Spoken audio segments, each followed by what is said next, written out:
En el nombre del Padre, del Hijo, del Espíritu Santo. Amén. Ven, Espíritu Santo, y llena los corazones de tus fieles, y enciende en ellos el fuego de tu amor. Envía tu Espíritu Creador, y se renovará la faz de la tierra. Estamos estudiando el Catecismo de la Iglesia Católica, su primera parte, la profesión de la fe, segunda sesión, la profesión de la fe cristiana, capítulo 3, creo en el Espíritu Santo, artículo 9, creo en la Santa Iglesia Católica. Párrafo 4, los fieles de Cristo, jerarquía, laicos, vida consagrada. Estamos en el primer apartado de este párrafo, donde el Catecismo dedica 23 números al tema que tiene como título la constitución jerárquica de la Iglesia. El día de hoy vamos a profundizar en el número 893 con el tema la misión de santificar. Número 893 del Catecismo de la Iglesia Católica dice: el obispo es el administrador de la gracia del sumo sacerdocio, en particular en la Eucaristía que él mismo ofrece, a cuya oblación asegura por medio de los presbíteros sus colaboradores. Porque la Eucaristía es el centro de la vida de la iglesia particular. El obispo y los presbíteros santifican la iglesia con su oración y su trabajo, por medio del ministerio de la palabra y de los sacramentos. La santifican con su ejemplo, no tiranizando a los que os ha tocado cuidar, sino siendo modelos de la grey. Así es como llegan a la vida eterna junto con el rebaño que les fue confiado. Fijémonos qué número tan precioso este que nos presenta el catecismo, que será el número de toda esta catequesis. En primer lugar, la palabra administrador tiene muchos matices, ¿no? El que administra no es dueño. Esto es importantísimo. Jesús puso en manos de la iglesia unos medios de santificación y la iglesia los administra. Tenemos que entender que los sacramentos que Jesús puso en manos de la iglesia no se siente dueña de ellos, los administra, y los administra con un sumo respeto. Cada uno de los sacramentos los respeta como administradora, porque sabe bien que no es la dueña de. Y por eso es importante respetarlos, y por eso es importante cuidarlos. La iglesia tiene un cuidado exquisito de no cambiar a nuestro gusto, a nuestro parecer, a nuestra moda, según los criterios culturales, según la moda del momento, según las ideologías. La iglesia tiene muchísimo cuidado, exquisito cuidado en no cambiar ninguno de los sacramentos que ha sido dado por Jesús. Por lo tanto, el que administra no es dueño. El que administra es aquel que cuida. Y eso se tiene que poner en mayúscula. En el Evangelio hay parábolas que nos refieren a esto. Un señor dueño de una hacienda encomendó el cuidado de la hacienda a unos siervos. Se marchó. Cuando volvió, pidió cuentas de cómo había sido administrada la hacienda. ¿Recuerdan esta preciosa parábola del Evangelio, no? La iglesia ha entendido muy bien esto. Y vemos que no se puede ceder cuando en determinadas épocas, en determinadas culturas, se entra en crisis, pues no se puede cambiar absolutamente nada de lo que Jesús nos entregó tal cual como Él lo dejó. Por ejemplo, en el momento actual, El sacramento de la confesión es bastante puesto en crisis, bastante puesto en duda. Y genera esto como, bueno, ¿y por qué no cambiamos el sacramento de la confesión, el sacramento de la penitencia, y lo hacemos de otra manera, donde los hombres puedan tener más confianza, donde no se sientan que están como en un juicio, etcétera, etcétera, donde no haya que hacer un examen de conciencia, donde no se puede? Muchas veces los momentos de crisis van llevando a cuestionarse tremendamente la manera como se llevan o se imparten o se ofrecen los sacramentos, ¿no? Y parecería como que suena muy bueno estas propuestas que se hacen, muy acordes a las mentalidades presentes, pero no puede ser así. Todos los que han cambiado lo que Jesús ha dicho dentro de muchas de las confesiones cristianas han terminado regresando a la Iglesia Católica bajo el mismo criterio. No vamos a seguir una iglesia que cambie sus principios acomodándose a los momentos y a las ideologías. Y se ponen a buscar en el mapa cuál es la única iglesia que no cambia, que no vende su fe por un plato de lentejas, que aunque nos persigan y nos maten, vamos a seguir fieles a lo que Jesús nos dejó porque no somos dueños sino administradores, y encuentran que la única es la Iglesia Católica y piden regresar. Podría haber la tentación que en vez de administrar el depósito de la fe que Cristo nos encomendó, pues podría haber la tentación de pretender cambiarlo o acomodarlo para no caerle tan mal al mundo moderno, ¿no? El mundo moderno nos dice aborte, y entonces nos acomodamos y nos dejamos llevar por los argumentos que son inválidos, pero que suenan más o menos acorde, y de una mentira nos la hacen creer como si fuera una verdad, y terminamos quizás cayendo. Y esto es una tentación tremenda. Pretender cambiar la esencia de los sacramentos acomodándola a la demanda cultural del momento. Y esto no puede ser así. Nosotros no somos dueños, somos administradores. ¿Quién es la iglesia para cambiar el depósito que Cristo le ha confiado? Nosotros solamente somos servidores de ese depósito de fe. Somos administradores, no dueños. El obispo, dice la Lumen Gentium del Concilio Vaticano II en el número 26, es el administrador de la gracia del sumo sacerdocio, en particular en la Eucaristía que él mismo ofrece. Y fíjense que este número tan precioso nos quiere dar una explicación muy concreta de cómo la Iglesia Católica santifica. Fíjese que dice este número. En particular, es la Eucaristía la máxima santificación que la Iglesia puede ofrecer. El mayor medio de santificación que tenemos los católicos en este mundo es la Eucaristía. El mejor medio que tenemos para glorificar a Dios y darle gracias por todos los bienes recibidos es la Eucaristía. La Eucaristía es la oración perfecta. No es el rosario, no es la Divina Misericordia, no es ninguna otra devoción.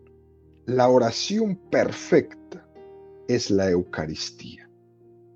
Los que celebramos la Eucaristía somos la imagen perfecta del Cristo que se está ofreciendo en el altar. Esto es muy importante. Y esto tiene un fruto tremendo para la vida, para la historia, para nuestro momento, para nuestro interior, para nuestro exterior. Esto sin duda alguna.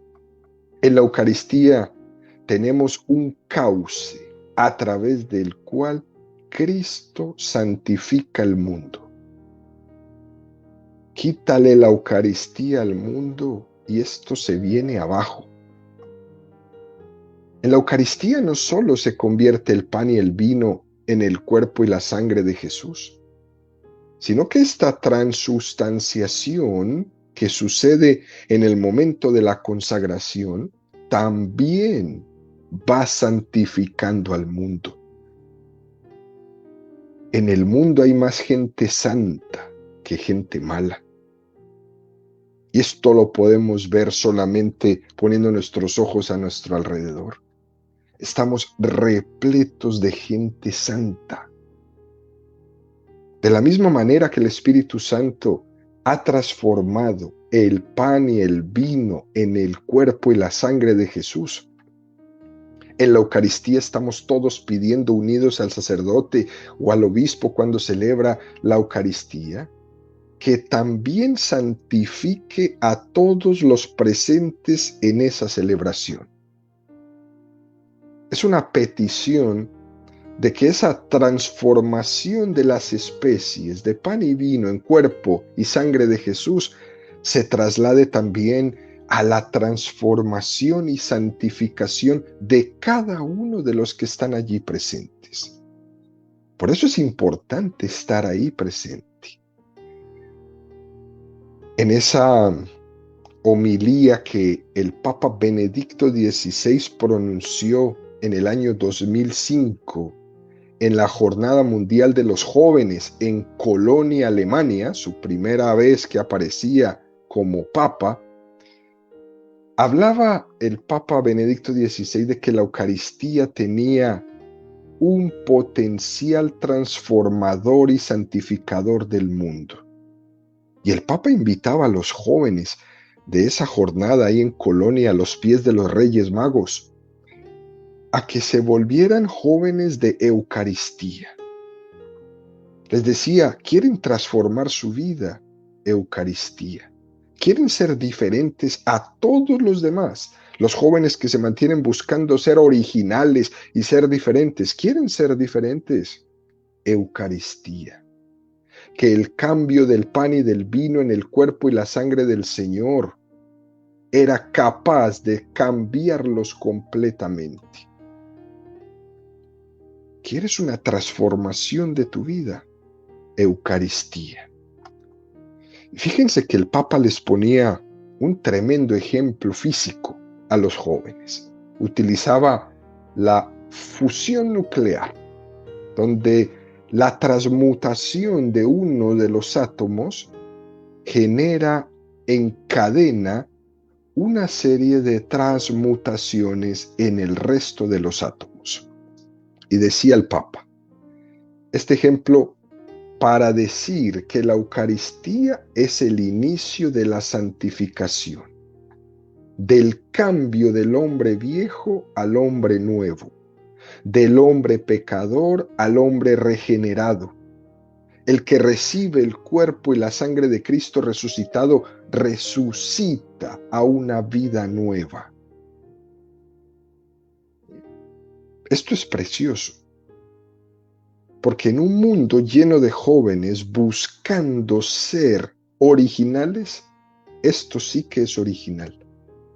Original no es ir a ponerse el tatuaje que todos se ponen. Original no es ir a pintarse el pelo como todos se lo pintan o cortárselo como todos se lo cortan.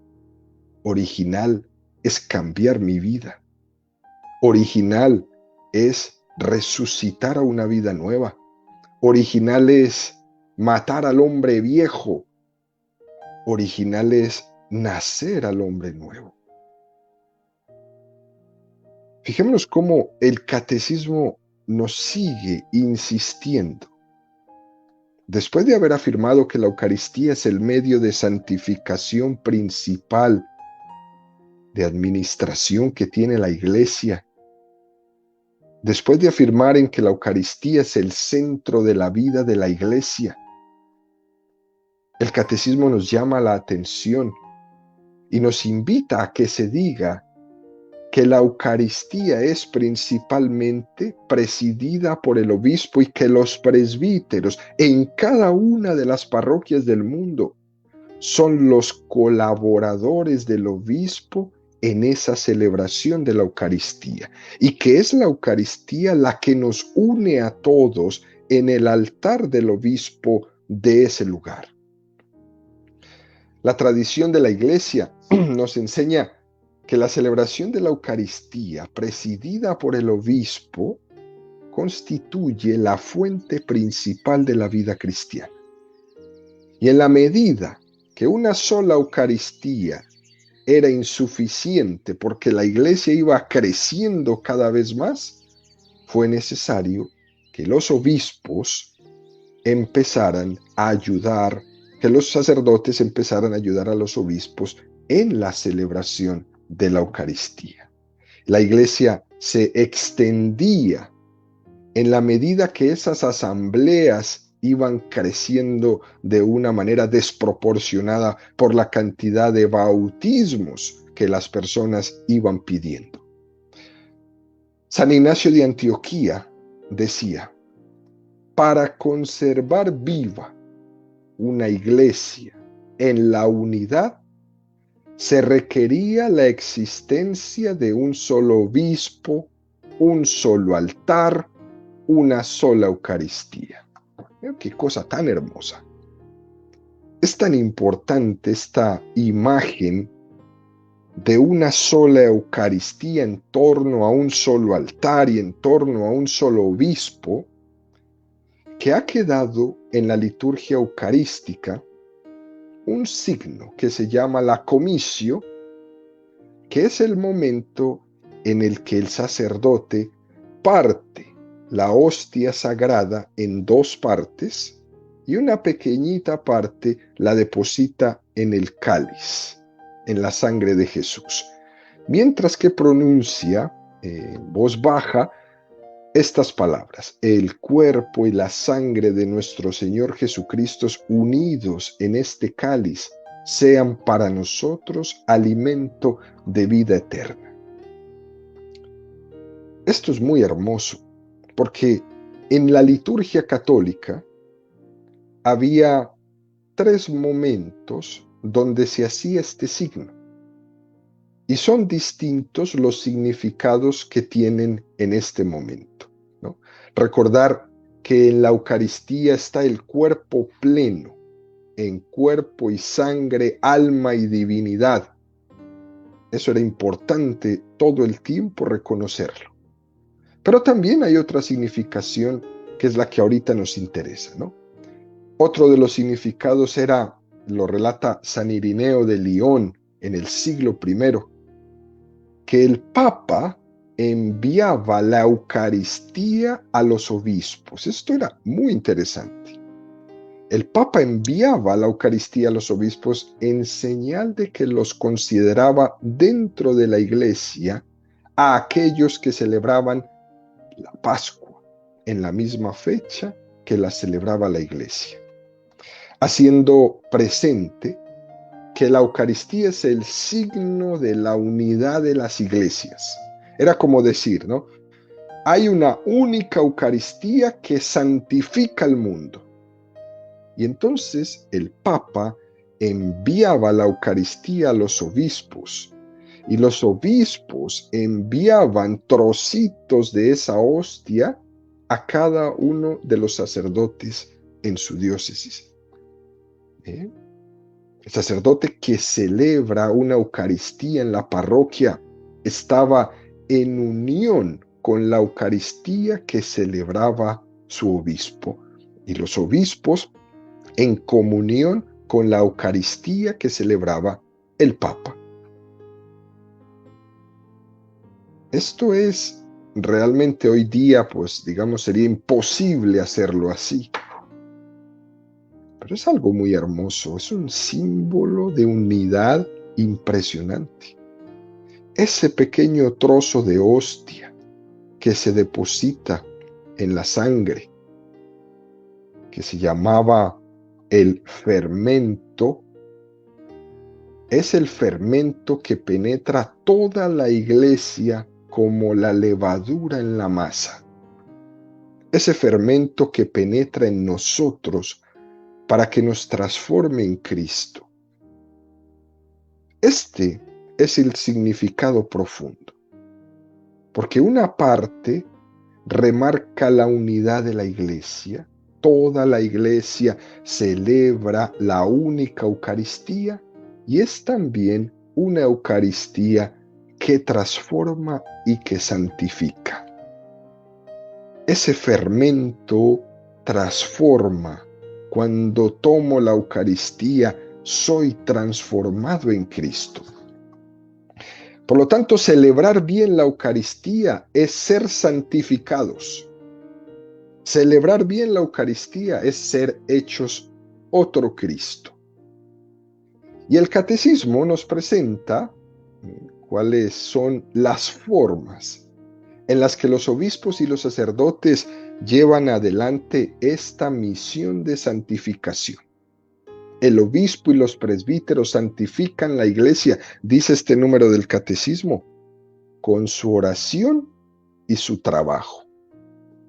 Así como la máxima de San Benito, ora et labora, con su oración y su trabajo. No olvidemos, queridos amigos, que a los sacerdotes se les encomienda la oración de la liturgia de las horas y que también después del Concilio Vaticano II se ha invitado a todo el pueblo de Dios a que se una en la oración de la liturgia de las horas también. Hay veces nos sorprendemos de que vemos que los musulmanes oran 5 veces al día, pues nosotros podríamos orar más y de hecho lo hacemos, utilizando esta tradición preciosa y tan antigua de la iglesia que es la liturgia de las horas. Ojalá todos tuviéramos la oportunidad de tener nuestro librito de liturgia de las horas y unirnos al Papa, y unirnos al obispo, y unirnos a nuestros párrocos en la oración de la liturgia de las horas. A los sacerdotes en el momento de la ordenación se les pide la promesa de ese rezo, también en el diaconado. Es decir, el quehacer del sacerdote es orar por el pueblo. Es una de sus funciones principales. Es verdad que la oración del sacerdote no suple la oración de cada fiel, como cuando alguien se le acerca al sacerdote y le dice, Padre, rece por mí. Esa oración que el sacerdote va a hacer no suple que usted tiene que orar también.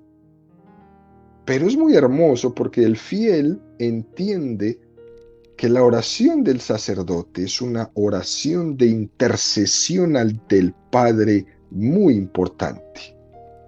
Es la imagen de Moisés, que mantenía las manos elevadas al cielo pidiendo por el pueblo. Esa es la imagen del obispo y del sacerdote, como Moisés, orando, con las manos levantadas al cielo, pidiendo por su pueblo. La lista de oración que los sacerdotes, que los señores obispos deben de tener, tiene que ser enorme. Tendría que ser enorme. Pidiendo todo el tiempo por su pueblo. El obispo y el sacerdote deben de ser unos hombres orantes a imagen de Jesucristo. ¿Qué nos dicen los evangelios? Especialmente el evangelio de San Lucas. Dice, Jesús se retiraba a orar. Es decir, Jesús era un hombre de completa y profunda oración. Así tienen que ser los obispos y los sacerdotes católicos, hombres de profunda oración a imagen de Jesucristo. Y de hecho, cuando uno tiene la oportunidad de escuchar a algunos sacerdotes, uno de los peligros más grandes que los señores obispos y los sacerdotes tienen es el emplear el tiempo hablando a los hombres de Dios y quedarse sin tiempo para hablar a Dios de los hombres. Y esta tentación sucede mucho. Por eso los fieles debemos orar también por nuestros sacerdotes, para que ellos sean hombres de oración, para que en medio de su ministerio apostólico no caigan en el peligro de volverse unos activistas que por vivir entre las cosas de Dios se les acaba el tiempo para vivir en Dios, para tener un encuentro tú a tú con el Maestro, de que están muy ocupados en cosas, en cositas, en quehaceres, pero se les olvida muchas veces que su vida tiene que ser una contemplación, una postración ante Jesucristo en una profunda vida de oración, más que en una profunda vida de activismo. Pero al final de todo, queridos amigos, lo que es verdaderamente básico en la santificación del sacerdote es la celebración de la Eucaristía y la oración por el pueblo que Dios le ha encomendado. Y el catecismo insiste una y otra vez en que es el ejemplo que tiene que ser el sacerdote, el ejemplo de su propia vida, que él va a santificar a su pueblo y va a santificar a su gente con el ejemplo de su vida, que es una forma de ejercer su misión santificadora. La santifican con su ejemplo, dice el catecismo, no tiranizando a los que les ha tocado cuidar, sino siendo modelos de la grey. Primera de Pedro 5, 2, 3. Apacentad la grey de Dios que os está encomendada, vigilando, no forzados, sino voluntariamente según Dios, no por mezquino afán de ganancia, sino de corazón, no tiranizando a los que os ha tocado cuidar, sino siendo modelos de la grey. Este es un ideal hermoso, ser modelos de la grey. Es una de las primeras formas con las que el sacerdote debe santificar a su pueblo, a aquellos que Dios le ha encomendado, ser modelo, haciéndolo vocacionalmente. La diferencia entre el pastor y el asalariado es que el pastor, como las ovejas son suyas, las entrega por la oveja toda su vida. Lo hace vocacionalmente. Mientras que el asalariado lo hace un poco forzado, porque me toca, porque trabajo, porque me pagan por eso, porque está dentro de mi horario. Esa es la diferencia. Por eso cuando nos han contado que los pastores les pagan por ser pastores y que cuando ya no les gusta a las comunidades, pues simplemente les quitan su contrato y ya, pues es un asalariado. Pero un sacerdote católico no es un asalariado. Es un hombre vocacionado para cuidar a sus ovejas, porque son suyas. El que entiende su función de sacerdote como una vocación que Cristo ha identificado con su propio ser, o la de alguien que lo entiende como cumplimiento simplemente, es una diferencia tremenda que tenemos que admirar en nuestros sacerdotes en la Iglesia Católica. Uno está predicando una cosa y dicen, pero eso es lo que dicen los sacerdotes, ¿no? Yo no puedo distinguir la condición del laico con la condición del sacerdote. Porque el sacerdote está comprometido su ser con su vocación completamente.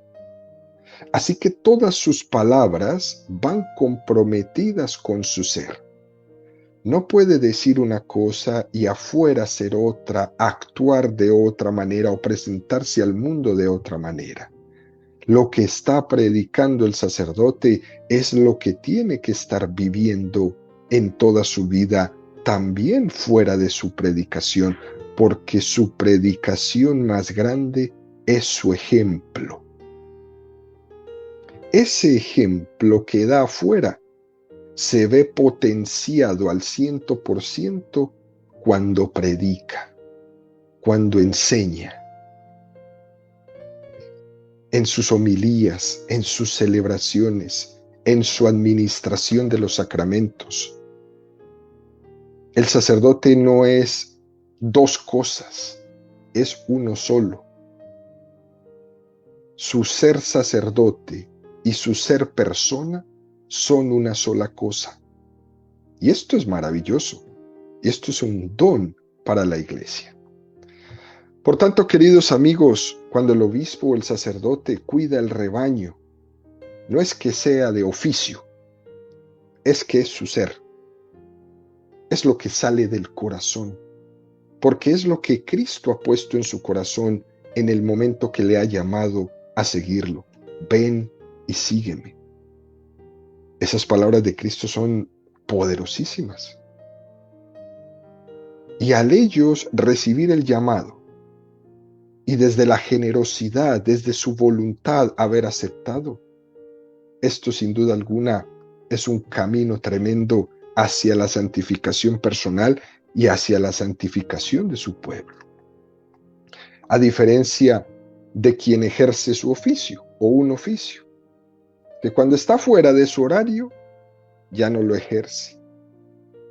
Cuando uno llega fuera del horario dice, no, regrese mañana de 8 a 4, cuando yo esté aquí trabajando. Es decir, mi trabajo termina ahí en ese lugar, ahí en esa oficina. Hay un ejemplo muy hermoso, queridos amigos, de San Francisco de Asís. En ese libro llamado Las Florecillas, donde se dice que la hija de Favaronio, en una de aquellas pláticas ejemplares que tenía en la entrada misma de San Rufino, un domingo de Cuaresma del año 1210, de mañana muy temprano, en compañía de un hermano, San Francisco había subido a la ciudad a predicar. Estuvieron por allá caminando, dando vueltas por la ciudad, con las manos metidas entre las mangas. Al final, se devolvían al convento sin haber abierto la boca en ningún lugar, sin haber predicado nada. Entonces el compañero le dice a San Francisco, padre, ¿pero no íbamos a ir a la catedral a predicar? ¿Cómo es que nos estamos volviendo al convento sin haber predicado y sin haber dicho nada? Y San Francisco le responde, sí, hermano, ya hemos hecho el mejor sermón. No olvides que no hay predicador comparable a Fray Ejemplo. Eso le decía Francisco de Asís. No hay predicador comparable a Fray Ejemplo. Sabemos que un pastor debe santificar a su pueblo con su ejemplo. Hay que decir que su ejemplo será siempre insuficiente para significar, para visualizar a Jesucristo, pero sin embargo, aunque se quede corto, Fray Ejemplo tiene que ser lo primero. Porque reconoce que es un hombre pecador, pero aunque sea un hombre pecador, su ejemplo es poderoso. Jesús dijo, en la cátedra de Moisés se han sentado los escribas y fariseos. Haced pues y observar todo lo que os digan, pero no imitéis su conducta, porque ellos dicen y no hacen. Apliquemos esto a nosotros, que todos tenemos en nuestro corazón un poco de esa levadura de fariseos.